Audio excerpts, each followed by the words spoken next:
Oke, ke latar belakang dan urgensi tata kelola korporat. Jadi ada 5 poin. Yang pertama, transformasi dan urgensi strategis. Nah, GCG itu berubah dari sekedar hanya kepatuhan itu menjadi elemen strategis yang fundamental bagi keberlanjutan perusahaan sehingga menjadi mekanisme internal dalam mengelola kekuasaan dan akuntabilitas. Sehingga ini bisa berpengaruh langsung di kinerja finansial, kepercayaan investor, dan stabilitas ekonomi makro. Nah, dalam keharusan bisnis ini yang di era modern, GCG itu bukan lagi pilihan tapi harus kayak keharusan strategis untuk mendapatkan legitimasi dari pemangku kepentingan. Lalu yang kedua ini pendorong historis dan global. Jadi untuk globalisasi pasar modal itu harus ada investasi lintas negara menuntut standar tata kelola yang handal agar bisa melindungi aset dari investor di berbagai jurisdiksi. Contoh kasusnya itu seperti Enron dan WorldCom yang menjadi pengingat kalau bahaya kegagalan transparansi dan pengawasan dewan itu bisa menghancurkan nilai perusahaan. Terus yang ketiga ini ada variasi model dan integrasi ESG. Jadi ada 2 model utama, itu praktik global secara umum terbagi menjadi model yang berorientasi di pasar atau market based seperti di US atau Inggris. Lalu yang keduanya model berbasis relasi atau relationship based seperti di Jerman atau Jepang. Lalu ada pilar ESG. Jadi ini kayak GCG adalah pilar G atau governance dalam kerangka kerja ESG yang memastikan aspek lingkungan dan sosial terintegrasi di strategi perusahaan. Lalu nomor 4, konteksnya di Indonesia itu apa? Jadi titik balik krisis. Nah, ada krisis finansial di Asia 1997 sampai 1998 itu menyoroti adanya lemah di tata kelola domestik dan menjadi momentum penguatan di praktik GCG. Yang kedua ini peran regulator. Nah, pemerintah melalui KNKG dan OJK itu aktif menyusun regulasi agar meningkatkan daya saing nasional dan menciptakan iklim bisnis yang sehat. Terus yang terakhir ada analogi navigasi. Jadi GCG itu diibaratkan kayak sistem navigasi dan aturan pelayaran dalam sebuah kapal pesiar. Kayak sistem ini nih berfungsi mencegah kayak takutnya ada penyalahgunaan kekuasaan oleh kapten atau CEO. Terus menyediakan deteksi dini terhadap risiko atau badai serta menjamin akuntabilitas kepada pemilik kapal alias pemegang saham. Oke, lanjut di sejarah perkembangan GCG ini sudah ringkas dari bukunya, tapi saya akan mempersingkatnya lagi. Jadi konsep Good Corporate Governance atau GCG itu berakar di masalah agensi yang timbul akibat pemisahan antara pemilik modal dan pengelola perusahaan sejak abad 17. Jadi secara formal kajian ini tuh berkembang pesat di abad 20 dan didasari oleh tulisan Berle dan Mintz di 1932 dan diperkuat oleh teori agensi dan Jensen juga Mackling di 1976. Nah, lalu perkembangan global semakin matang dan terbitnya Cadbury Report di Inggris 1992 dan Principle Corporate Governance dari OECD 1999. Sehingga momentum pengetahuan aturan terjadi di awal era 2000-an akibat skandal korporasi besar seperti Enron sehingga memicu lahirnya Sarbanes-Oxley Act atau SOX di Amerika Serikat. Nah, kalau di Indonesia itu penerapan GCG menjadi krusial pasca krisis finansial Asia itu 1997-1998 yang mengungkap praktik kolusi dan nepotisme sebagai respon. Sebagai respon, pemerintah itu membentuk Komite Nasional Kebijakan Governance KNKG di tahun 2001 untuk merilis pedoman umum GCG. Nah, saat ini kalau fokus GCG itu berevolusi dari sekedar tata kelola keuangan menjadi kerangka kerja holistik yang mengintegrasikan aspek lingkungan, sosial, dan tata kelola serta prinsip stakeholder stakeholder capitalism untuk keberlanjutan jangka panjang di abad 21. Krisis korporat dan kebutuhan GCG. Jadi hubungan keduanya ini bersifat simbiosis dan reaktif. Nah, di mana skandal yang besar ini bertingkat sebagai katalisator utama di reformasi regulasi. Nah, jadi dengan krisis ini mengungkap kelemahan sistematis dalam pengawasan akuntabilitas etika yang menciptakan tekanan publik untuk perubahan. Misalnya yang skandal tadi Enron 2001 dan WorldCom 2002 di Amerika Serikat yang memicu lahirnya XOX itu. Nah, jadi ada sebuah undang-undang radikal yang mewajibkan akuntabilitas personal dari CEO dan CFO serta juga memperketat independensi auditor. Nah, juga di Eropa ini ada skandal Parmalat. Di Italia juga mendorong penguatan kode tata kelola nasional yang sejalan dengan standar internasional. Nah, untuk krisis finansial global di tahun 2008 ini kayak memberi pelajaran yang berbeda mengenai kegagalan tata kelola sistematik, terutama di ke lembaga keuangan seperti Lehman Brothers yang kayak mengambil resiko berlebihan karena struktur kompensasi yang salah dan lemahnya pengawasan di manajemen risiko juga. Nah, untuk di Indonesia yang 9798 krisis finansial Asia itu titik balik krusial yang kayak memaksa perubahan dari praktik bisnis tertutup dan nepotisme ke prinsip untuk memulihkan kepercayaan dari investor. Nah, kegagalan ini menegaskan kalau tata kelola yang buruk itu kayak negatif dan bisa merusak sistem ekonomi secara keseluruhan. Jadi kebutuhan GCG itu penting dan mendesak di pasca krisis ini agar mencegah keadaan yang serupa. Untuk prinsip-prinsip utama GCG itu independensi dewan, transparansi pelaporan, dan perlindungan pemegang saham minoritas. Ini berfungsi sebagai mekanisme pertahanan untuk mendeteksi masalah yang lebih awal. Meski merusak, jadi setiap krisis telah berkontribusi penting di membentuk tata kelola modern yang lebih bagus, lebih tangguh, lebih etis, lebih bertanggung jawab. Assalamualaikum warahmatullahi wabarakatuh. Perkenalkan, nama saya Aurelia Putriwardana dengan NPM Mahir 060. Nah, di bab ini saya akan menjelaskan mengenai perbandingan praktik tata kelola korporat global dan juga di next slide saya akan menjelaskan mengenai definisi dan pilar utama dari GCG. Nah, pada slide ini kita akan membahas mengenai perbandingan praktik tata kelola korporat global. Di sini ada tabel untuk memudahkan kita melakukan perbandingan di antara Anglo-Saxon atau outsider market base, ada continental, Jepang atau insider relationship base, dan juga Indonesia atau model hibrida. Nah, di sini saya pakai 6 perbandingan, ada yang berdasarkan negara, kepemilikan, fokus tata kelola, mekanisme kontrol, struktur dewan, dan juga regulasinya. Baik, langsung saja yang pertama dari model Anglo-Saxon atau outsider or market base. Di sini negaranya ada Amerika Serikat, Inggris, Kanada, dan juga Australia. Nah, kepemilikannya di sini adalah tersebar. Fokus tata kelolanya yaitu pada pemegang saham atau shareholder.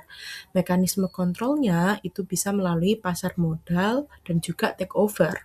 Struktur dewannya ini adalah berdasarkan one tier board dan juga regulasinya adalah rules based atau Sarbanes-Oxley Act.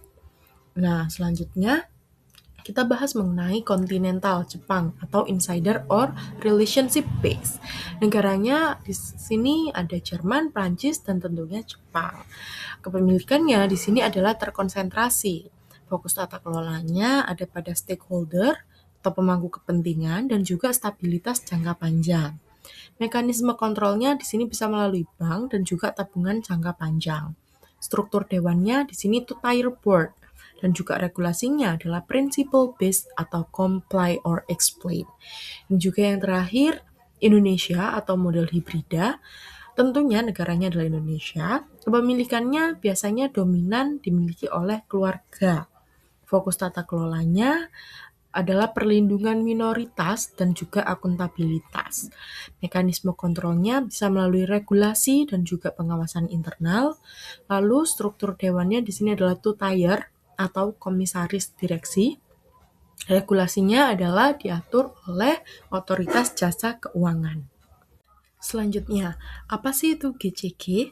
GCG adalah cara perusahaan diatur dan diawasi agar keputusan manajemen bisa transparan, bisa dipertanggungjawabkan, adil bagi semua pihak, serta berorientasi jangka panjang.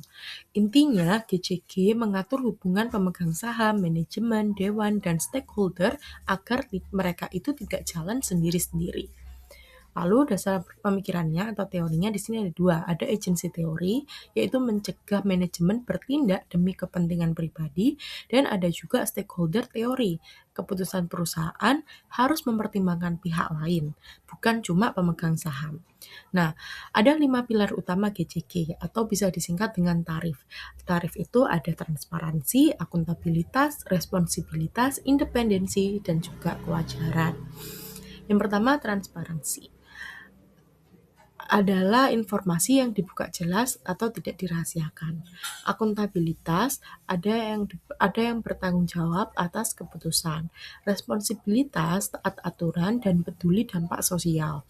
Independensi bebas konflik kepentingan, dan terakhir kewajaran semua pihak diperlakukan dengan adil.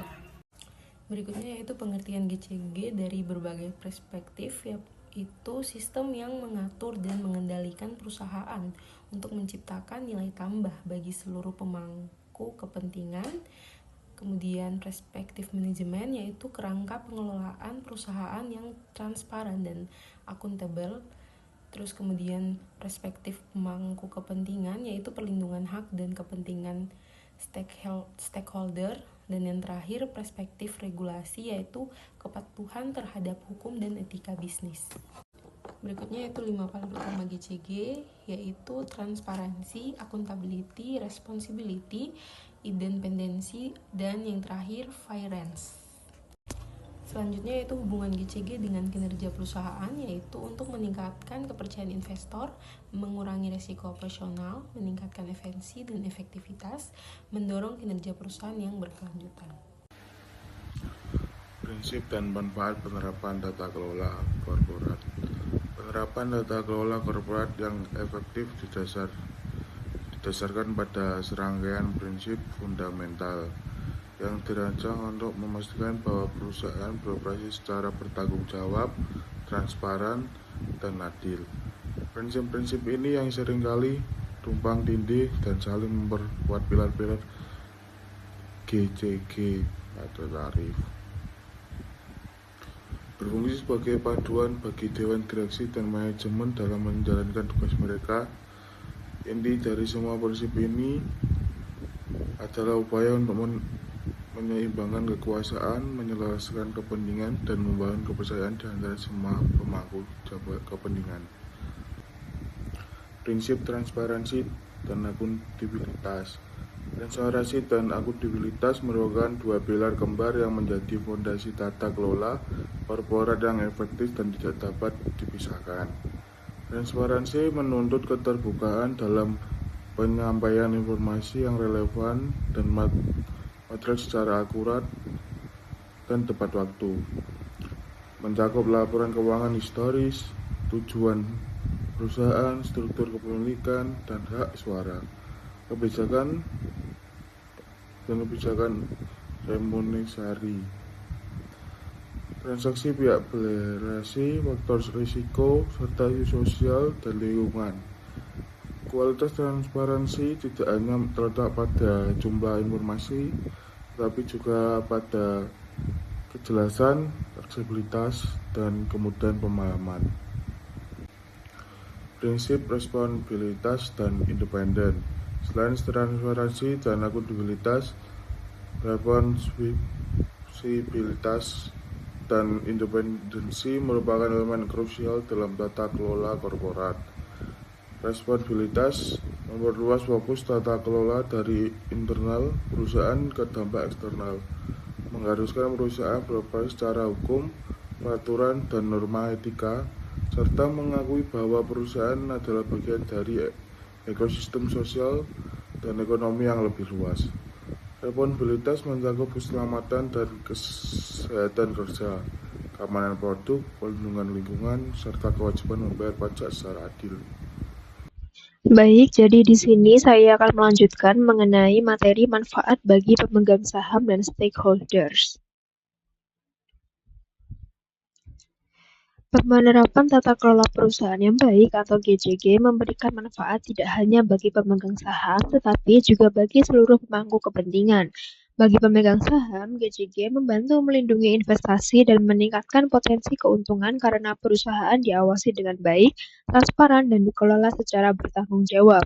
Hal ini dapat meningkatkan kinerja keuangan, harga saham, serta membuat dividen lebih stabil. Transparansi informasi juga membantu investor mengambil keputusan yang lebih tepat. Manfaat GCG juga dirasakan oleh pihak lain. Karyawan mendapatkan lingkungan kerja yang lebih adil, etis, dan stabil sehingga meningkatkan kepuasan dan produktivitas. Kreditor dan pemasok lebih percaya karena perusahaan dianggap memiliki risiko yang lebih rendah dan mampu memenuhi kewajibannya. Pelanggan pun diuntungkan karena perusahaan lebih fokus pada kualitas produk dan pelayanan yang jujur. Sementara itu, masyarakat dan pemerintah memperoleh manfaat melalui kepatuhan hukum, pembayaran pajak yang adil, serta kontribusi perusahaan terhadap pembangunan ekonomi dan lingkungan. Secara keseluruhan, GCG menciptakan hubungan yang saling menguntungkan bagi semua pihak. Dengan adanya kepercayaan, perusahaan dapat tumbuh secara berkelanjutan dan memberikan nilai jangka panjang bagi seluruh stakeholders. Yang selanjutnya yaitu tinjauan struktur tata kelola dan regulasi. Struktur tata kelola korporat adalah susunan resmi organ perusahaan yang mengatur pembagian tugas, wewenang, dan tanggung jawab antara RUPS, Dewan Komisaris, dan Direksi. Di Indonesia, struktur ini diatur dalam Undang-Undang Nomor 40 Tahun 2007 tentang Perseroan Terbatas serta Peraturan OJK dan BEI untuk perusahaan publik. RUPS merupakan organ tertinggi yang berwenang mengambil keputusan penting seperti pengangkatan dan pemberhentian direksi serta komisaris, persetujuan laporan tahunan, dan penggunaan laba. Indonesia menganut sistem 2 tingkat atau two-tier system, yaitu pemisahan antara fungsi pengawasan dan pengelolaan.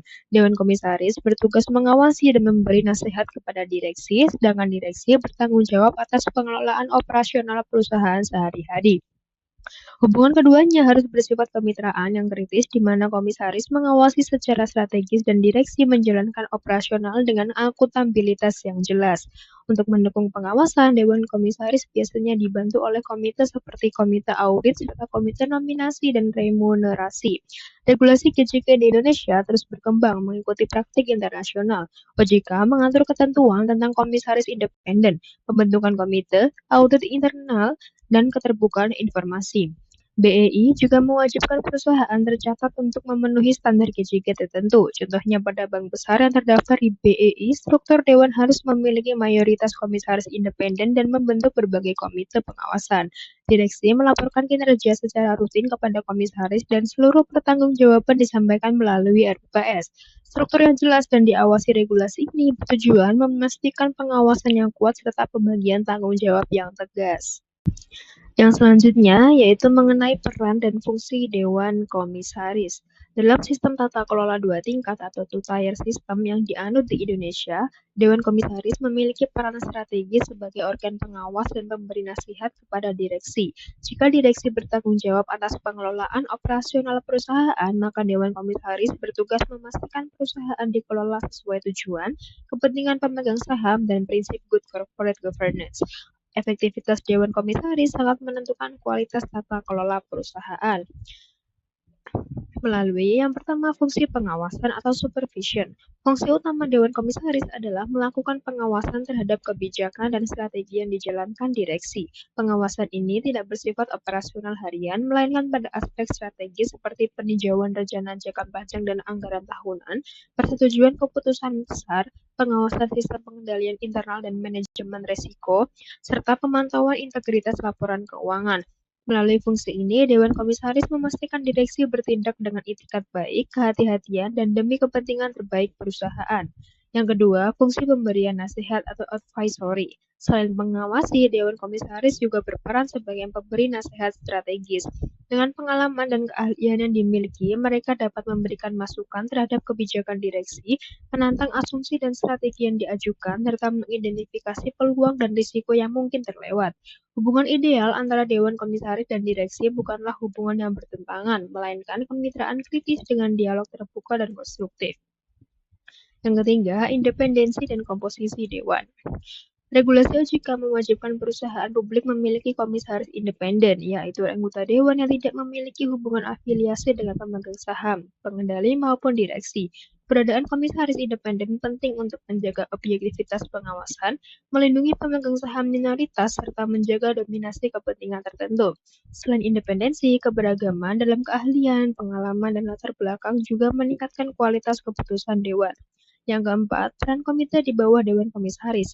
Untuk meningkatkan efektivitas pengawasan, Dewan Komisaris membentuk komite-komite khusus seperti komite audit yang mengawasi laporan keuangan, audit internal, dan kepatuhan hukum, serta komite nominasi dan remunerasi yang mengatur proses seleksi dan kebijakan kompensasi direksi dan komisaris.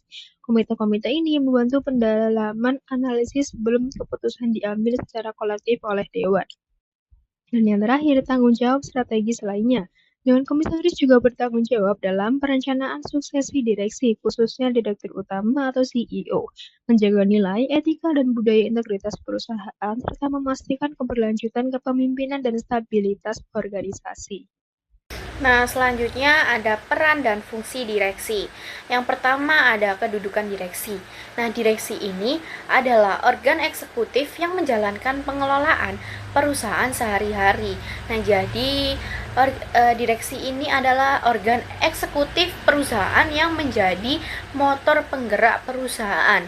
Nah, jika Dewan Komisaris itu berfungsi sebagai pengawas, maka direksi bertanggung jawab penuh atas pengelolaan perusahaan sehari-hari.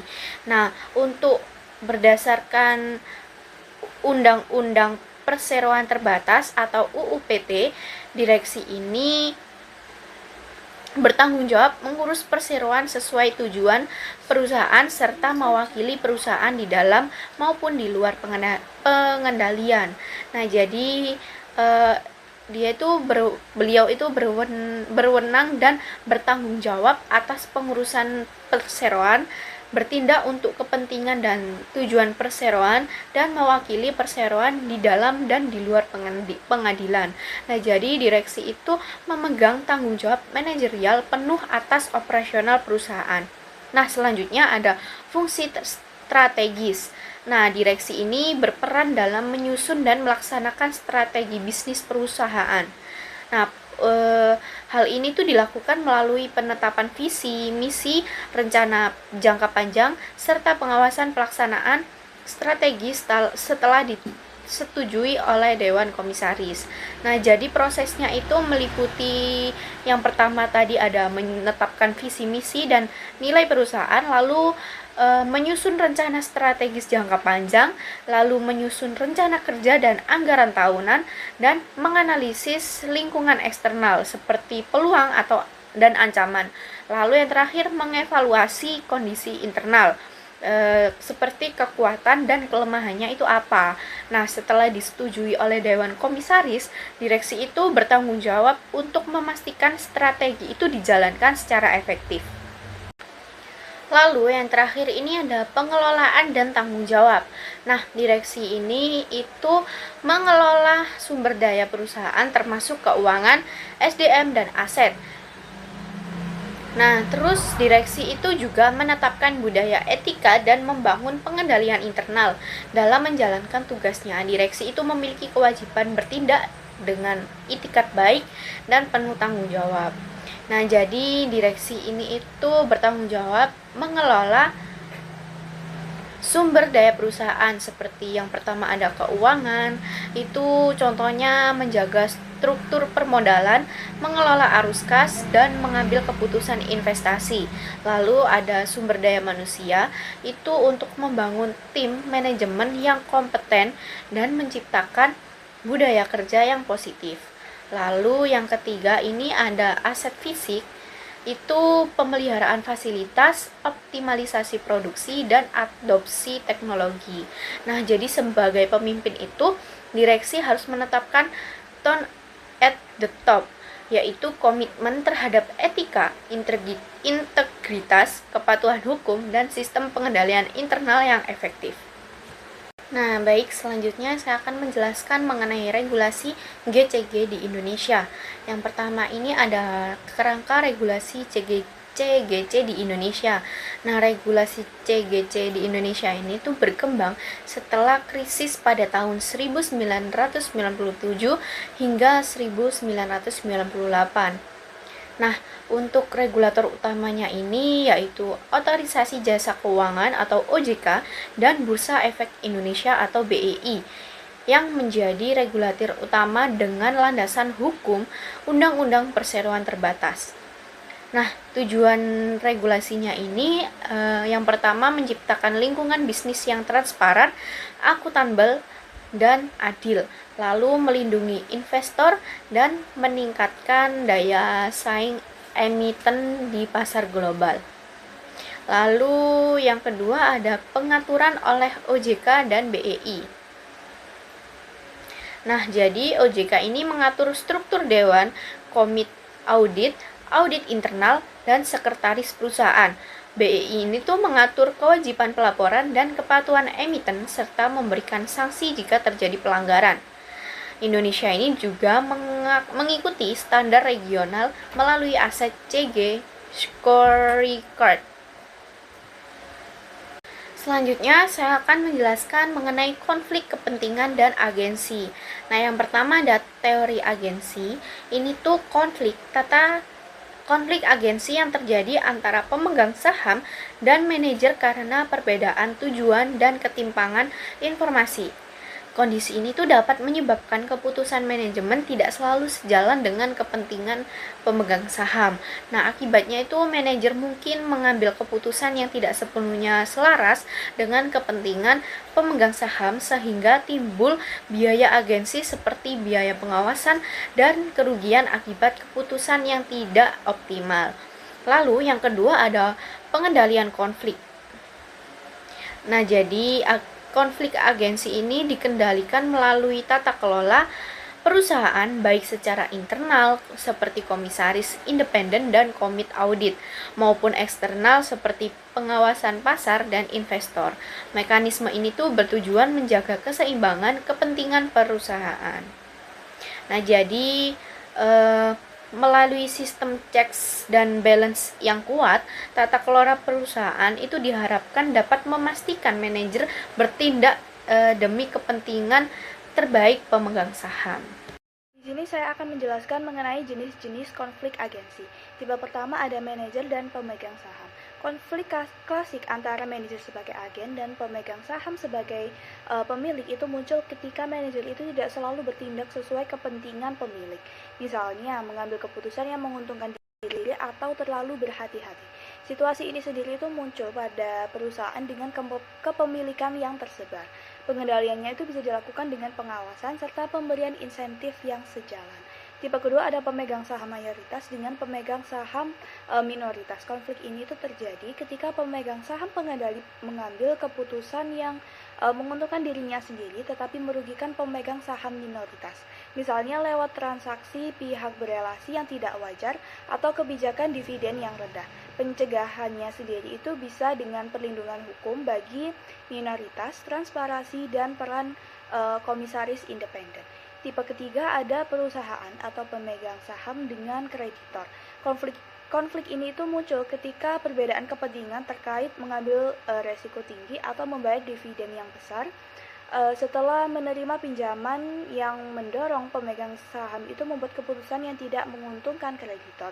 Untuk mengatasi hal tersebut, maka digunakan perjanjian utang yang mengatur tindakan perusahaan.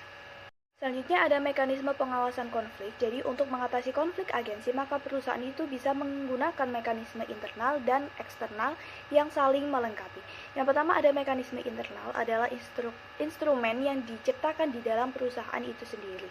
Mekanisme pengawasan internal adalah Dewan Komisaris dan anggota independennya dalam mengawasi manajemen puncak, termasuk komite audit dan remunerasi.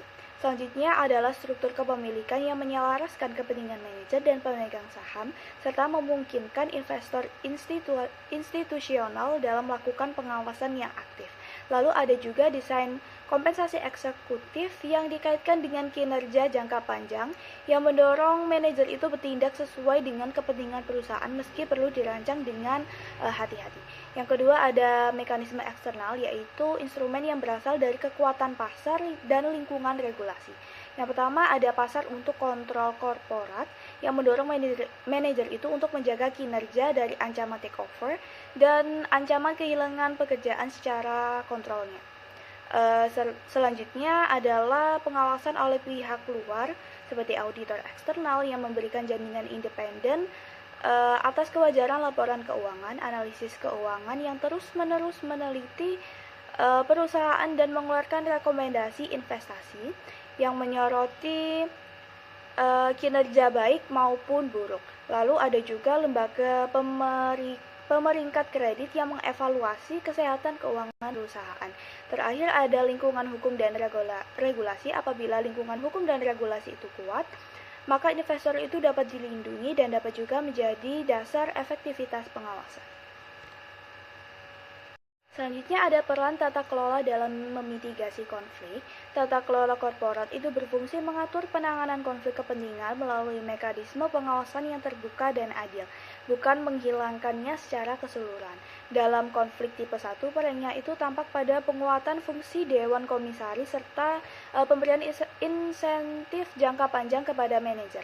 Lalu pada konflik tipe kedua, GCG itu menjaga kepentingan pemegang saham minoritas melalui keterbukaan informasi dan keterlibatan komisaris independen.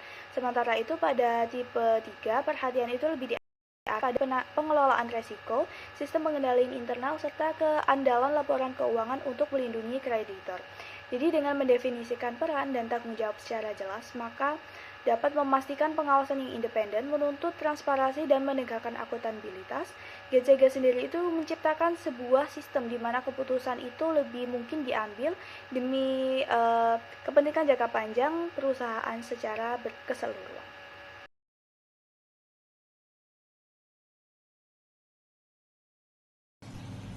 Oke, masuk ke struktur kepemilikan perusahaan.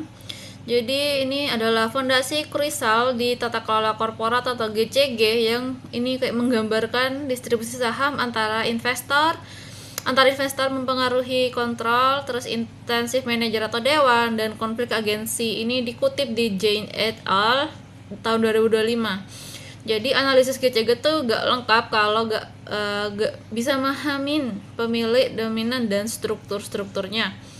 Nah, kalau ada dua model di struktur kepemilikan perusahaan ini, yang pertama model kepemilikan tersebar atau dispersed ownership.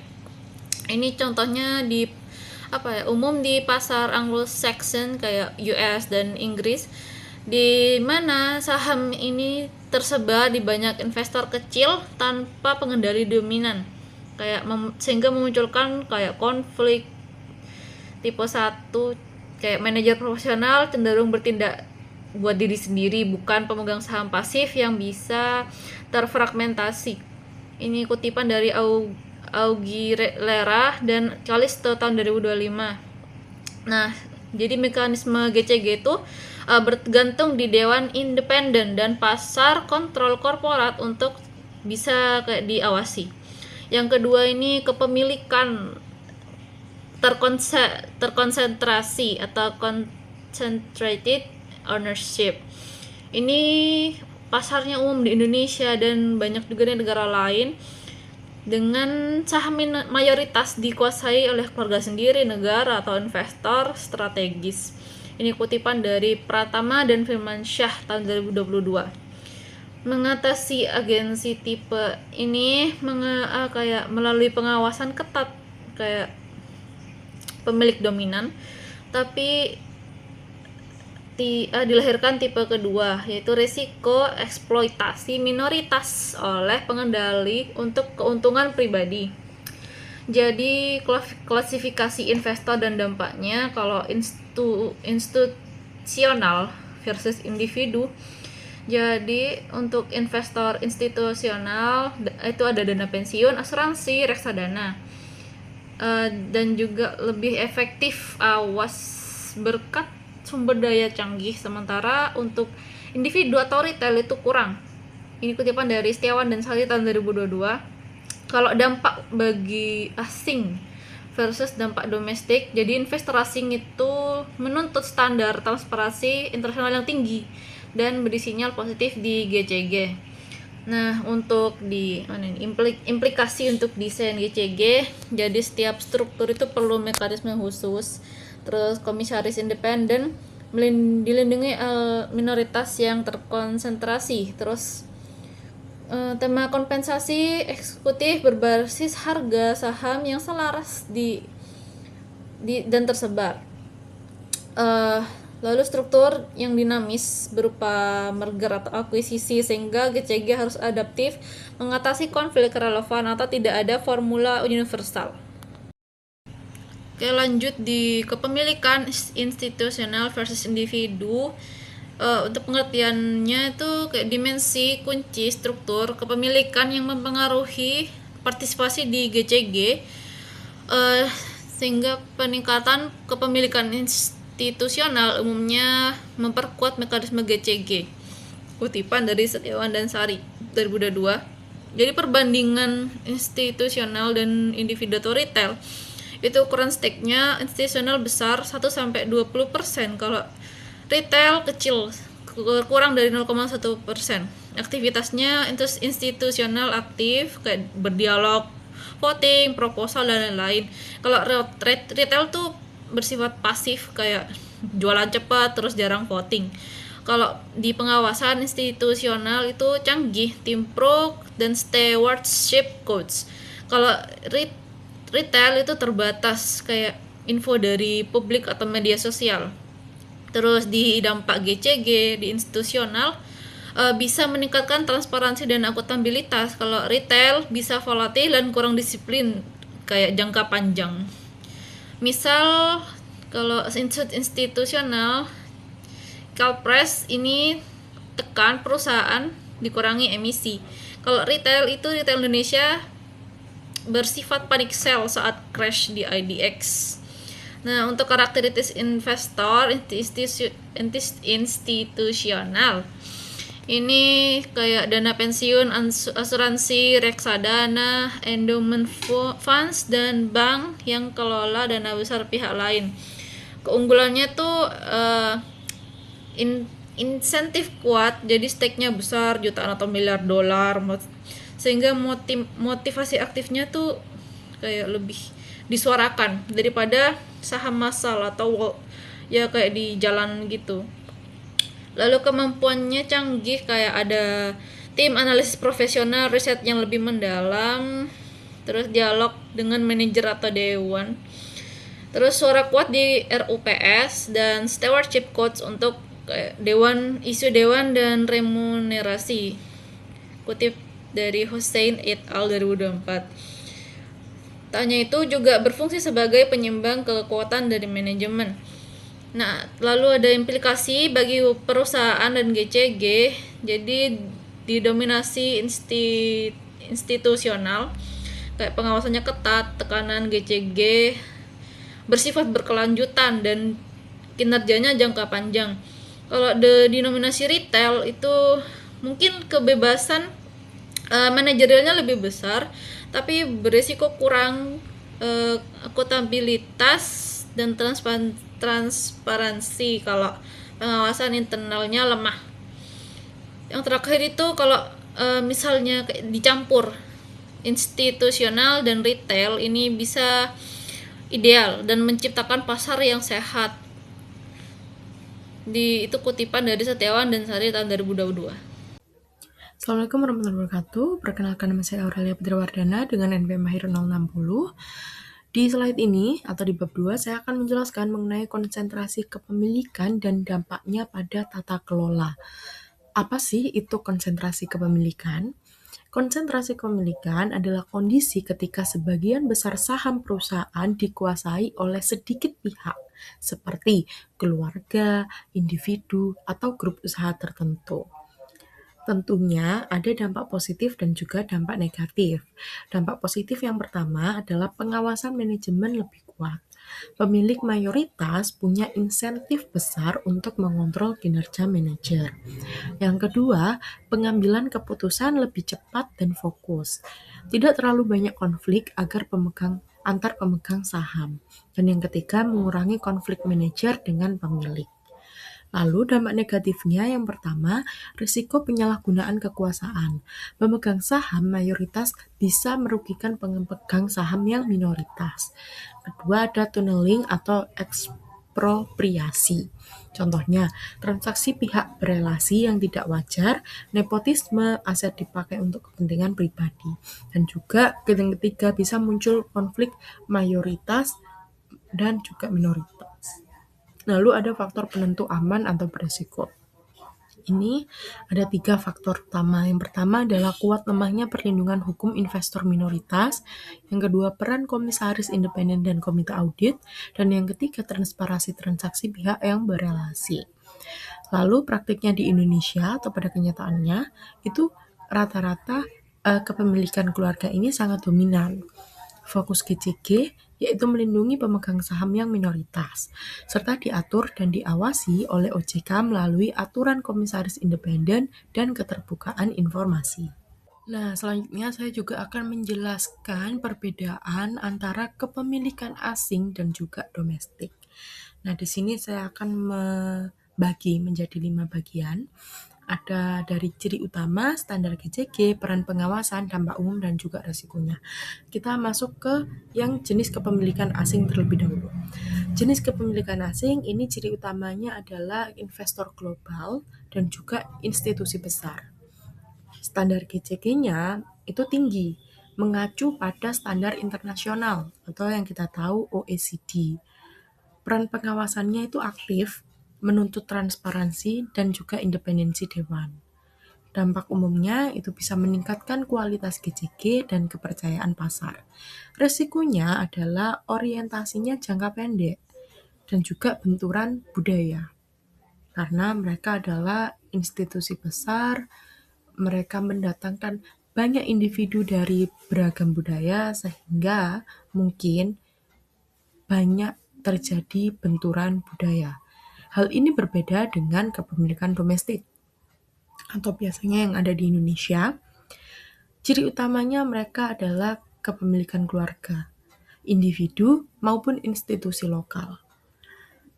Nah, standar GCG-nya itu disesuaikan norma lokal atau disesuaikan peraturan yang ada di negara tersebut. Peran pengawasannya itu bisa kuat, tetapi kadang juga kurang objektif. Mereka cenderung mengutamakan kepentingan pribadi. Dampak umumnya adalah stabilitas dan pemahaman konteks lokal. Resikonya itu bisa melalui konflik kepentingan dan juga dominasi pemilik. Baik, jadi saya akan melanjutkan mengenai faktor penentu utama tata kelola korporat. Selain struktur kepemilikan, kualitas, dan kompleksitas, mekanisme tata kelola korporat sebuah perusahaan juga sangat dipengaruhi oleh serangkaian karakteristik internal dan kondisi operasionalnya. Nah, faktor-faktor penentu ini seperti ukuran perusahaan, struktur modal, dan kinerja finansial membentuk konteks di mana GCG diimplementasikan. Memahami faktor-faktor ini menjelaskan mengapa dua perusahaan dalam industri yang sama dengan struktur kepemilikan yang sempurna pun bisa memiliki kualitas GCG yang sangat berbeda. Ukuran perusahaan dan kompleksitas bisnisnya adalah salah satu faktor penentu yang paling jelas.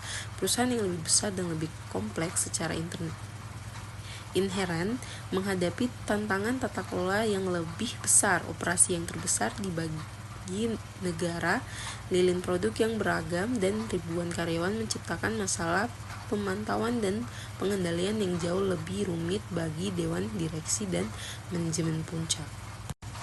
Berikutnya yaitu ukuran perusahaan dan kompleksitas bisnis. Jadi ukuran perusahaan dan tingkat kompleksitas operasionalnya ini merupakan salah satu pendorong paling fundamental terhadap kebutuhan akan struktur tata kelola yang formal dan kuat. Seiring dengan pertumbuhan perusahaan dari entitas kecil yang dikelola pemilik menjadi koperasi besar berskala global, tentang dalam hal koordinasi, komunikasi, dan kontrol meningkat secara eksponensial. Nah, komunikasi ini bersifat informal dan mengajar puncak memiliki visibilitas yang jelas terhadap sebagai besar aktivitas operasional. Dalam konteks ini, sistem GCG yang rumit mungkin dianggap birokratis dan tidak perlu. Namun ketika perusahaan mulai berekspansi baik secara geografis, melalui diversifikasi produk maupun melalui akuisisi, modal pengawasan formal ini dengan cepat menjadi tidak memadai. Kompleksitas yang meningkat menciptakan kantong-kantong informasi di seluruh organisasi, di mana manajer di tingkat yang lebih rendah memiliki pengetahuan yang jauh lebih detail tentang operasi lokal atau unit bisnis tertentu daripada manajemen puncak atau dewan direksi. Ingat leverage dan struktur modal. Struktur modal perusahaan, khususnya proporsi utang atau leverage, berperan sebagai faktor eksternal yang mengaruhi tata kelola korporat. Dengan leverage yang tinggi dapat menjadi mekanisme disiplin bagi manajemen karena menambah lapisan pengawasan dari kreditor. Selain dari pemegang saham, kewajiban pembayaran bunga dan pokok utang secara teratur, membatasi keleluasaan manajer dalam menggunakan arus kas bebas atau free cash flow, sehingga mendorong manajemen untuk lebih fokus pada efisiensi personal dan proyek yang benar-benar menguntungkan. Pertumbuhan penjualan dan profitabilitas. Kinerja keuangan perusahaan yang diukur melalui indikator seperti pertumbuhan penjualan dan profitabilitas, misalnya return on asset atau ROA. Pertumbuhan memiliki hubungan dua arah dengan tata kelola korporat. Di satu sisi, GCG yang kuat diyakini mendorong kinerja keuangan yang lebih baik dalam jangka panjang. Di sisi lain, tingkat kinerja itu sendiri memengaruhi kualitas dan prioritas penerapan GCG di perusahaan dengan pertumbuhan dan probabilitas yang solid, memiliki lebih banyak sumber daya untuk berinvestasi dalam praktik GCG yang lebih baik, seperti merekrut anggota dewan berkualitas, menggunakan konsultan GCG, memerlukan sistem pengendalian internal, dan menjalankan fungsi audit internal yang komprehensif. Keberhasilan finansial juga menarik investor institusional yang membawa ekspektasi tata kelola yang lebih tinggi. Selanjutnya, kita akan membahas mengenai karakteristik Dewan Komisaris yang efektif. Dewan Komisaris merupakan poros utama dalam mekanisme tata kelola perusahaan karena berperan sebagai pengawas atas nama pemegang saham. Namun, keberadaan Dewan saja tidak menjamin tata kelola yang baik. Efektivitasnya sangat bergantung pada komposisi, struktur, dan proses kerjanya. Dewan yang dirancang dengan baik dapat memberikan nilai tambah strategis yang signifikan, sedangkan dewan yang lemah justru dapat menjadi sumber kegagalan korporat. Salah satu karakteristik utama dewan yang efektif adalah komposisi yang seimbang antara anggota internal dan anggota independen. Anggota internal seperti direksi yang duduk dalam dewan memiliki pemahaman mendalam mengenai operasional perusahaan. Namun, pengawasan yang objektif menuntut adanya komisaris independen yang bebas dari konflik kepentingan. Kehadiran mayoritas anggota independen penting untuk memastikan pengambilan keputusan yang tidak bias serta melindungi kepentingan pemegang saham, terutama pemegang saham minoritas. Selain komposisi, keragaman juga menjadi faktor penting. Keragaman tidak hanya mencakup gender, tetapi juga usia, latar belakang profesional, keahlian fungsional, serta pengalaman industri. Dewan yang homogen berisiko mengalami pemikiran kelompok, di mana ide-ide baru sulit berkembang dan asumsi jarang dipertanyakan. Sebaliknya, dewan yang beragam mampu menghasilkan diskusi yang lebih kaya, pemecahan masalah yang lebih efektif, dan keputusan yang lebih komprehensif. Efektivitas dewan juga ditentukan oleh kualitas proses kerjanya. Dewan harus bertemu secara teratur dengan agenda yang fokus pada isu-isu strategis. bukan sekedar menerima laporan rutin. Materi rapat sebaiknya dibagikan sebelumnya agar anggota dapat mempersiapkan diri secara optimal. Yang terpenting harus tercipta budaya diskusi yang terbuka, konstruktif, dan saling menghormati, sehingga setiap anggota merasa nyaman menyampaikan pendapat dan menantang pandangan manajemen bila diperlukan. Faktor lain yang mempengaruhi efektivitas adalah ukuran dewan dan kualitas kepemimpinannya. Dewan yang terlalu kecil mungkin kekurangan keahlian yang dibutuhkan, sedangkan dewan yang terlalu besar dapat menjadi tidak efisien dan sulit mencapai konsensus. Ketua dewan yang kompeten sangat diperlukan untuk mengelola dinamika diskusi, menjaga fokus, dan memastikan proses pengambilan keputusan berjalan efektif. Pada akhirnya, dewan yang efektif adalah dewan yang aktif, terinformasi, independen, serta memiliki komitmen dan keberanian untuk menjalankan fungsi pengawasan secara optimal demi keberlanjutan perusahaan. Yang selanjutnya, kita akan membahas mengenai komposisi dewan independen versus non-independen. Komposisi dewan komisaris yang efektif ditentukan oleh keseimbangan antara anggota independen dan non-independen. Anggota non-independen seperti direksi memiliki pemahaman mendalam tentang operasional perusahaan sehingga membantu pengambilan keputusan strategis. Namun, karena mereka bagian dari manajemen yang diawasi, terdapat potensi konflik kepentingan. Sebaliknya, komisaris independen tidak memiliki hubungan afiliasi dengan manajemen sehingga dapat memberikan pengawasan yang objektif dan melindungi kepentingan seluruh pemegang saham. Regulasi di Indonesia mewajibkan minimal 30% komisaris independen dan lebih tinggi untuk sektor tertentu. Pada akhirnya, keseimbangan antara pengetahuan internal dan independensi eksternal menjadi kunci terciptanya tata kelola perusahaan yang kuat. Nah, selanjutnya saya akan menjelaskan mengenai keragaman anggota dewan, yaitu gender dan keahlian. Nah, jadi keragaman anggota dewan ini menjadi isu penting dalam tata kelola korporat modern karena dipandang sebagai pendorong nilai strategis. Nah, keragaman ini tuh membantu meningkatkan kualitas keputusan, memperkuat pengawasan resiko, dan memahami pasar yang kompleks. Nah, yang pertama kan ada keragaman gender. Nah, keragaman gender ini untuk meningkatkan representasi perempuan dalam dewan, lalu didukung dengan prinsip kesetaraan dan business case, lalu berkorelasi dengan kinerja keuangan, profitabilitas, dan harga saham yang lebih baik. Lalu yang terakhir dengan mendorong diskusi itu kolaboratif dan mengurangi grouping. Nah, jadi selain gender itu, dimensi penting lainnya adalah keragaman keahlian. Dewan yang efektif harus menjadi mozaik kompetensi yang relevan dengan strategi dan risiko perusahaan. Nah, jadi dari slide ini itu kita bisa lihat bahwa keragaman dewan bukan cuma soal memenuhi quota, tetapi benar-benar berpengaruh pada kualitas pengambilan keputusan. Misalnya, yaitu ada keragaman gender itu tadi. Nah, itu bukan hanya soal kesetaraan, tetapi juga terbukti secara bisnis bisa meningkatkan kinerja perusahaan. Nah, kehadiran perempuan di dewan itu dapat mengubah dinamika diskusi itu menjadi lebih kolaboratif dan mengurangi keputusan yang terlalu mengikuti satu arah saja. Lalu ada keahlian yang dibutuhkan itu antara lain yaitu yang pertama ada teknologi digital dan keamanan siber. Lalu juga ada pemasaran internasional, SDM dan ESG, ada pengalaman industri yang spesifik. Nah, jadi proses nominal itu menggunakan skill metric untuk mengidentifikasi kesenjangan kompetensi. Implementasinya itu menuntut budaya inklusif agar semua anggota dapat berkontribusi dengan optimal. Nah, jadi begitu juga dengan keragaman keahlian, kalau semua anggota dewan itu punya latar belakang yang sama, misalnya hanya keuangan, maka perspektifnya itu juga jadi terbatas. Nah, padahal perusahaan itu menghadapi tantangan dengan kompleks seperti digitalisasi, risiko siber, dan ekspansi global. Jadi karena itu, perusahaan perlu memastikan komposisi dewan sesuai dengan kebutuhan strategisnya dan tidak hanya sekedar formalitas.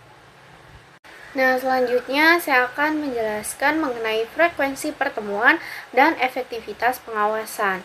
Nah, efektivitas pengawasan itu tidak hanya ditentukan oleh siapa yang duduk di dewan, tetapi juga bagaimana dewan itu bekerja. Salah satu indikator proses kerjanya yaitu frekuensi pertemuan.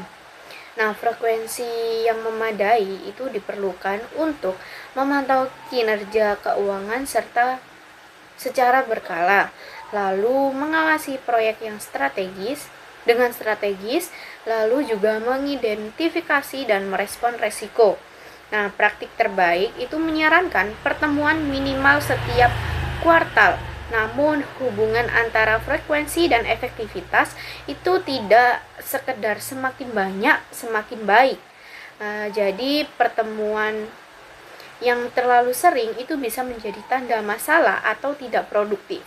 Nah, karena itu kualitas pertemuan yang lebih penting daripada kuantitasnya, yang ditentukan oleh agenda yang strategis, informasi yang analitis dan berorientasi ke depan, lalu diskusi partisipatif dan sesi eksekutif tanpa manajemen. Nah, jadi dari slide ini itu kita bisa memahami bahwa frekuensi rapat itu memang penting, namun tetapi bukan satu-satunya faktor penentu efektivitas pengawasan. Nah, jadi rapat yang sering tidak otomatis membuat dewan itu lebih efektif. Yang lebih penting adalah apa yang dibahas dalam rapat tersebut. Nah, bagaimana kualitas informasinya dan apakah diskusinya itu benar-benar kritis dan strategis. Nah, jadi intinya dewan yang efektif itu adalah yang tidak hanya efektif secara kuantitas tetapi juga berkualitas dalam proses kerjanya. Fokusnya itu harus pada isu strategis dan pengawasan yang benar-benar memberikan nilai tambah bagi perusahaan tersebut, begitu. Baik, di sini saya akan menjelaskan mengenai komite-komite pendukung dewan.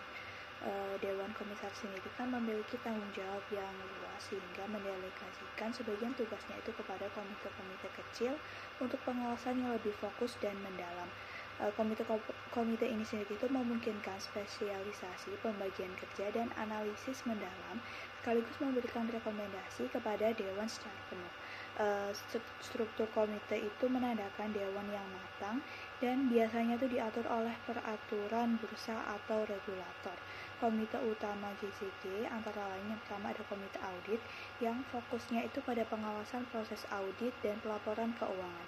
Perannya sendiri itu menjadi jembatan antara dewan dan auditor, meninjau ruang lingkup audit dan temuan signifikan, memastikan rekomendasi audit ditindaklanjuti, menjaga independensi serta efektivitas proses audit.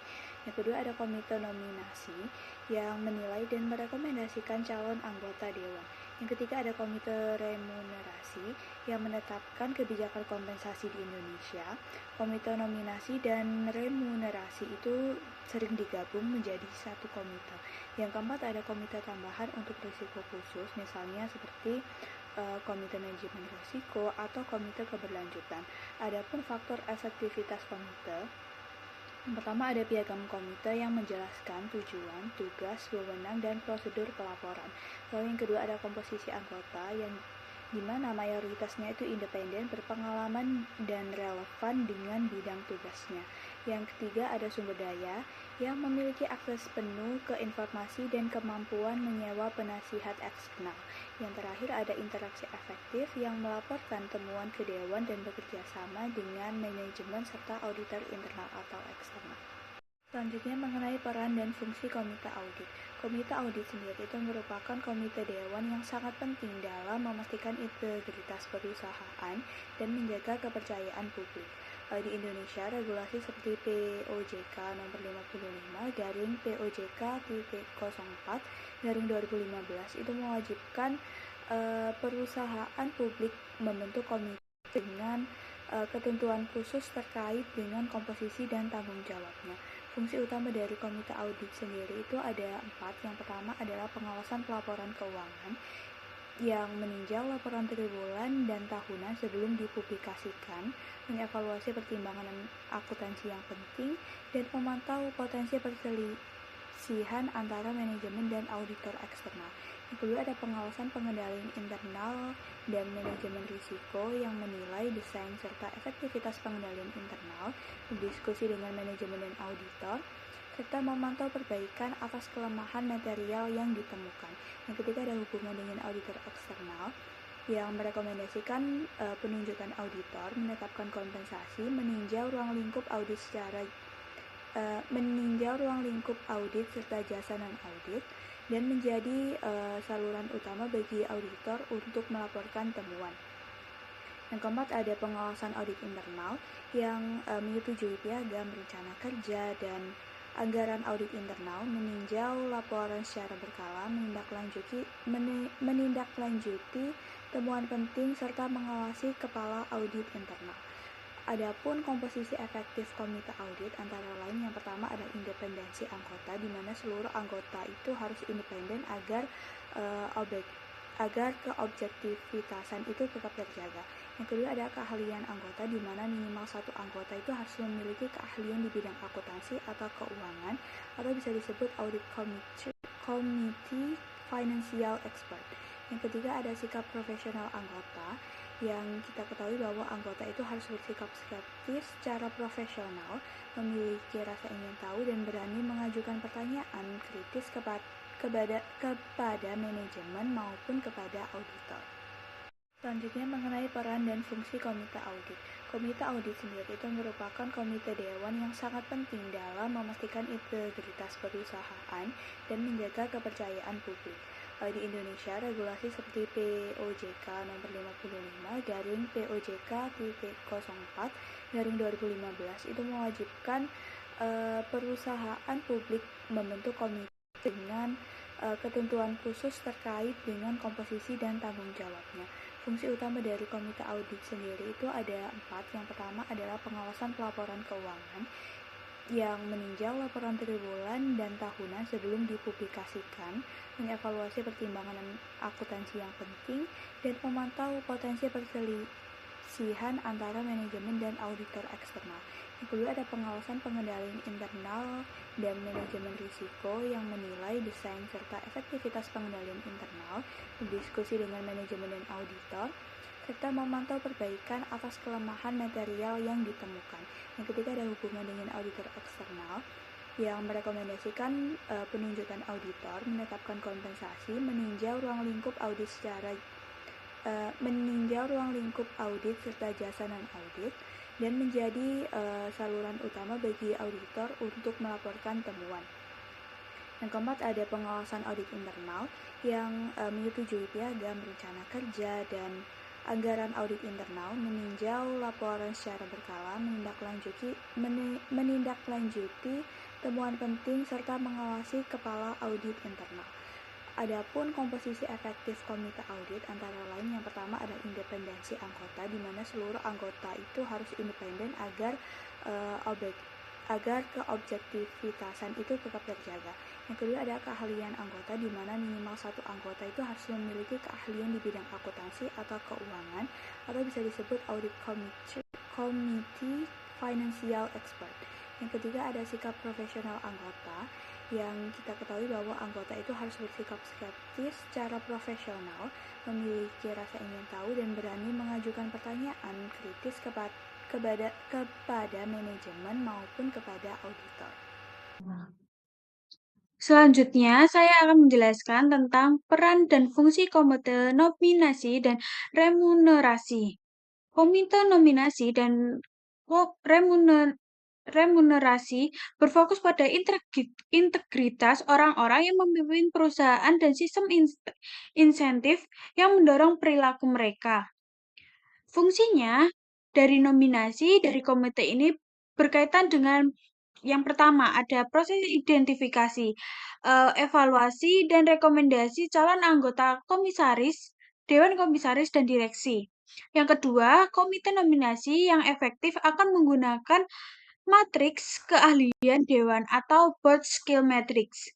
Yang ketiga, ada fungsi nominasi juga mencakup perencanaan suksesi, terutama untuk posisi direktur utama atau CEO, dan eksekutif kunci lainnya. Yang keempat, ada komite ini bertanggung jawab untuk mengawasi proses evaluasi kinerja dewan, komite, dan masing-masing anggota dewan secara berkala. Selanjutnya ada fungsi remunerasi. Yang pertama biasanya terdiri dari beberapa komponen, yaitu ada gaji pokok, bonus tambahan atau insentif jangka pendek, dan insentif jangka panjang seperti opsi saham atau saham terbatas. Yang kedua ada kompensasi, yang terlalu berfokus pada bonus tahunan berbasis laba dengan dapat mendorong manajemen untuk mengambil resiko berlebihan atau mengorbankan investasi jangka panjang demi hasil jangka pendek. Nah, komite ini sering menggunakan data pembanding atau benchmarking data. Nah, dari perusahaan sejenis dan dapat menyewa konsultan kompensasi independen untuk memberi nasihat ahli. Nah, melalui fungsi nominasi bertindak sebagai arsitek dari tim kepemimpinan. Kalau yang melalui fungsi remunerasi yaitu bertindak sebagai perancang sistem insentif yang memadu perilaku tim tersebut. Selanjutnya, saya akan menjelaskan interaksi komite dengan auditor internal dan eksternal. Segitiga akuntabilitas terdapat 3 pihak utama dalam sistem pengawasannya. Yang pertama, manajemen. Yang kedua, auditor termasuk internal dan eksternal. Yang ketiga, komite audit. Interaksi dengan auditor eksternal. Yang pertama, penunjukan dan evaluasi KAP kepada pemegang saham. Mereka mengevaluasi kualifikasi kinerja dan independensi KAP setiap tahunnya. Yang kedua ada komunikasi selama proses audit. Komite audit bertemu secara teratur dengan tim auditor eksternal, baik dengan maupun tanpa kehadiran manajemen. Pertemuan ini memberikan kesempatan bagi auditor untuk membahas secara terbuka mengenai ruang lingkup audit, temuan-temuan signifikan, kualifikasi sistem pengendalian internal, serta setiap perselisihan atau kesulitan yang mereka hadapi dengan manajemen. Yang ketiga ada tindak lanjut hasil audit. Ini termasuk opini audit atas laporan keuangan dan surat manajemen yang merinci kelemahan-kelemahan pengendalian internal yang ditemukan. Yang selanjutnya ada interaksi dengan auditor internal. Yang pertama ada menjamin independensi audit internal. Komite audit menyetujui piagam audit internal dan rencana audit tahunan berbasis resiko. Yang kedua ada struktur pelaporan ganda, yaitu kepala audit internal memiliki 2 jalur pelaporan, secara fungsional ke komite audit dan secara administratif ke manajemen atau ke CEO atau CFO. Struktur ini menjaga independensi sekaligus koordinasi operasional. Yang ketiga ada pengawasan dan evaluasi. Komite audit menerima laporan rutin dari audit internal, menggandakan sesi privat untuk membahas isu sensitif, serta memberikan masukan dan dalam penunjukan dan evaluasi kinerja kepala audit internal. Selanjutnya ada sinergi pengawasan. Auditor eksternal memberikan jaminan atas kewajaran laporan keuangan historis. Auditor internal yaitu memberikan jaminan keberlanjutan atas manajemen resiko, pengendalian, dan tata kelola. Yang komite audit yaitu menggabungkan informasi dari keduanya untuk memperoleh gambaran menyeluruh tentang kesehatan perusahaan. Selanjutnya yaitu ada struktur kepemimpinan dewan. CEO duality adalah kondisi ketika satu orang merangkap dua jabatan tertinggi di perusahaan. Yang pertama ada CEO atau direktur utama, tugasnya yaitu menjalankan operasional perusahaan. Yang kedua ada ketua dewan, tugasnya yaitu memimpin dan mengawasi dewan. Praktik ini umum di beberapa negara seperti Amerika Serikat, tetapi kurang dianjurkan di banyak negara Eropa, serta tidak relevan dalam sistem dua tingkat seperti di Indonesia. Nah, argumen pendukungnya CEO duality praktik ini menekankan efisiensi dan kesatuan kepemimpinan. Yang pertama ada kepemimpinan lebih tegas dan cepat. Nah, dengan satu pemimpin utama, pengambilan keputusan menjadi lebih cepat dan tidak terjadi kebingungan arah. Yang kedua, ada pemahaman mendalam terhadap bisnis. Ya, CEO dianggap paling memahami kondisi perusahaan, sehingga dinilai tepat memimpin agenda dewan. Yang ketiga ada menghindari konflik kekuasaan. Nah, pemisahan jabatan dikhawatirkan menimbulkan persaingan antara CEO dan ketua dewan yang dapat menghambat kinerja perusahaan. Yang argumen penantang CEO duality praktik ini yaitu menekankan efisiensi dan kesatuan kepemimpinan. Yang pertama ada melemahkan fungsi pengawasan. Nah, dewan bertugas mengawasi CEO. Jika CEO juga ketua dewan, maka ia mengawasi dirinya sendiri. Yang kedua, ada konsentrasi kekuasaan berlebihan.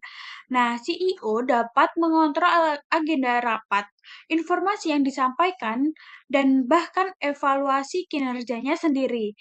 Yang ketiga, ada resiko konflik kepentingan.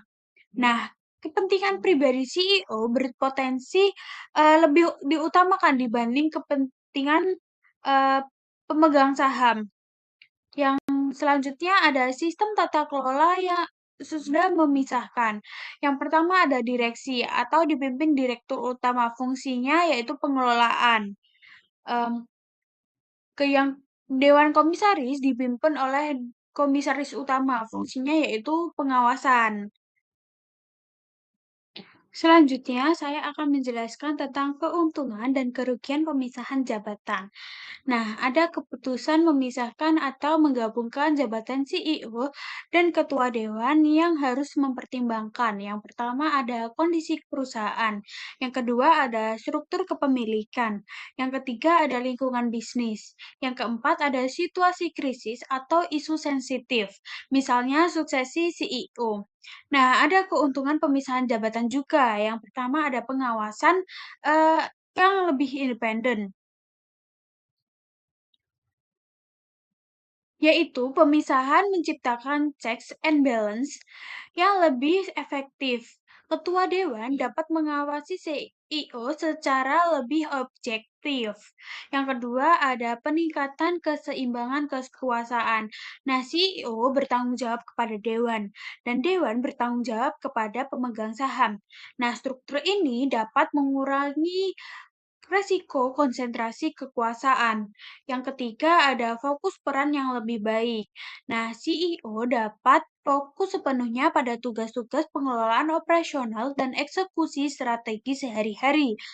Sedangkan ketua dewan dapat berkonsentrasi pada kepemimpinan dewan, memastikan proses tata kelola berjalan efektif dan menjaga hubungan dengan pemegang saham. Yang keempat, ada peningkatan komunikasi dengan pemangku kepentingan. Nah, dalam masa krisis dan atau evaluasi kinerja CEO, ketua dewan yang independen dapat bertindak sebagai penyeimbang atau mediator. Selanjutnya ada tantangan atau kerugian pemisahan jabatan. Nah, yang pertama ada potensi kebingungan dan konflik. Dua pemimpin di puncak bisa menimbulkan ketidakjelasan mengenai siapa yang paling berwenang. Yang kedua, ada pengambilan keputusan lebih lambat. Nah, proses konsultasi antara CEO dan ketua dewan dapat memperlambat respon perusahaan terhadap perubahan pasar. Yang ketiga, struktur gabungan ini dapat dianggap lebih cepat karena memiliki satu pusat komando. Yang ketiga, ada ketua dewan kurang terinformasi. Nah, ketua dewan independen mungkin tidak mengalami operasional harian sedalam CEO, sehingga arahannya dapat diberikan kurang praktis. Yang keempat, ada sulit menemukan dua kandidat kuat. Nah, mencari dua individu kompeten yang mampu bekerja sama efektif seringkali lebih sulit dibanding menemukan satu pemimpin yang dominan. Nah, selanjutnya ada keberhasilan pemisahan jabatan sangat beruntung pada yang pertama ada definisi peran yang jelas. Nah, ini masuk ke CEO fokus pada operasional dan strategi eksekutif. Nah, sedangkan ketua dewan fokus pada pengawasan dan tata kelola. Yang kedua ada hubungan kerja yang konstruktif, yaitu CEO menghargai nasihat dan pengawasan dewan, sedangkan dewan menghormati otoritas eksekutif CEO. Selanjutnya ada praktik terbaik dalam kepemimpinan dewan. Jabatan CEO dan ketua dewan terdapat serangkaian praktik yang dapat diterapkan untuk memastikan kepemimpinan dewan berjalan efektif dan fungsi pengawasan tetap terjaga. Nah, praktik-praktik ini bertujuan untuk menciptakan keseimbangan kekuasaan, mendorong akuntabilitas, dan memastikan dewan berfungsi sebagai aset strategi bagi perusahaan, bukan hanya sebagai badan pemenuhan kepatuhan. Dokumen ini harus secara eksplisit mendefinisikan peran, tanggung jawab, dan wewenang dewan secara keseluruhan serta peran spesifik dari ketua dewan, CEO, dan anggota dewan lainnya. Nah, tanggung jawabnya biasanya mencakup memimpin pertemuan anggota dewan independen tanpa kehadiran manajemen atau sesi eksekutif. Yang pertama ada berkonsultasi dengan CEO dan ketua dewan dalam penyusunan agenda rapat dewan. Yang kedua yaitu bertindak sebagai penghubung antara dewan independen dengan CEO. Selanjutnya ada pengaruh kepemimpinan terhadap kualitas GCG. Struktur apakah CEO dan ketua dewan digabungkan atau dipisahkan bukan hanya keputusan administratif, tetapi menentukan budaya akuntabilitas dalam perusahaan. Pemisahan jabatan biasanya mencerminkan komitmen terhadap keseimbangan kekuasaan dan pengawasan yang kuat, sehingga membentuk nada di puncak yang menekankan transparansi dan tanggung jawab. Nah, ada beberapa pengaruh kepemimpinan. Yang pertama, pengaruh terhadap independensi dan dinamika dewan. Nah, pemisahan jabatan meningkatkan independensi dewan karena ketua dewan yang independen dapat memastikan agenda tidak didominasi manajemen, memberikan ruang bagi anggota independen untuk bersuara, dan mendorong diskusi yang kritis. Sebaliknya, dalam struktur CEO duality, resiko dewan menjadi terlalu pasif terhadap CEO meningkatkan sehingga kualitas pengawasan dapat menurun. Yang kedua, ada pengaruh terhadap evaluasi kinerja dan remunerasi. Nah, dalam struktur terpisah, ketua Dewan Independensi dapat memimpin evaluasi kinerja CEO secara objektif bersama komite remunerasi, sehingga hasilnya lebih kredibel bagi pemegang saham jika CEO juga menjabat sebagai ketua dewan. Terdapat potensi konflik kepentingan karena CEO dapat memengaruhi evaluasi dan kompensasi sendiri. Nah, yang ketiga ada pengaruh terhadap pengawasan resiko. Nah, pemisahan jabatan memperkuat fungsi manajemen resiko karena ketua dewan independen dapat memastikan resiko strategis dibahas secara serius di tingkat dewan serta menantang asumsi manajemen. Nah, dalam struktur gabungan, pembahasan resiko berpotensi kurang kritis jika CEO memiliki kecenderungan optimis atau agresif terhadap pengambilan resiko. Yang keempat, ada pengaruh terhadap persepsi investor. Nah, banyak investor institusional memandang pemisahan jabatan sebagai praktik GCG yang lebih baik. Nah, struktur ini meningkatkan kepercayaan investor karena menunjukkan komitmen terhadap akuntabilitas dan transparansi. Nah, dampaknya bisa berupa reputasi yang baik, biaya modal yang lebih rendah, dan evaluasi perusahaan yang lebih tinggi. Lalu yang terakhir ini ada pengelolaan dan tanggung jawab. Nah, direksi ini itu mengelola sumber daya perusahaan termasuk keuangan, SDM, dan aset. Nah, terus direksi itu juga menetapkan budaya etika dan membangun pengendalian internal. Dalam menjalankan tugasnya, direksi itu memiliki kewajiban bertindak dengan itikat baik dan penuh tanggung jawab. Nah, jadi direksi ini itu bertanggung jawab mengelola sumber daya perusahaan seperti yang pertama ada keuangan, itu contohnya menjaga struktur permodalan, mengelola arus kas, dan mengambil keputusan investasi. Lalu ada sumber daya manusia, itu untuk membangun tim manajemen yang kompeten dan menciptakan budaya kerja yang positif. Lalu yang ketiga ini ada aset fisik, itu pemeliharaan fasilitas, optimalisasi produksi, dan adopsi teknologi. Nah, jadi sebagai pemimpin itu, direksi harus menetapkan tone at the top, yaitu komitmen terhadap etika, integritas, kepatuhan hukum, dan sistem pengendalian internal yang efektif.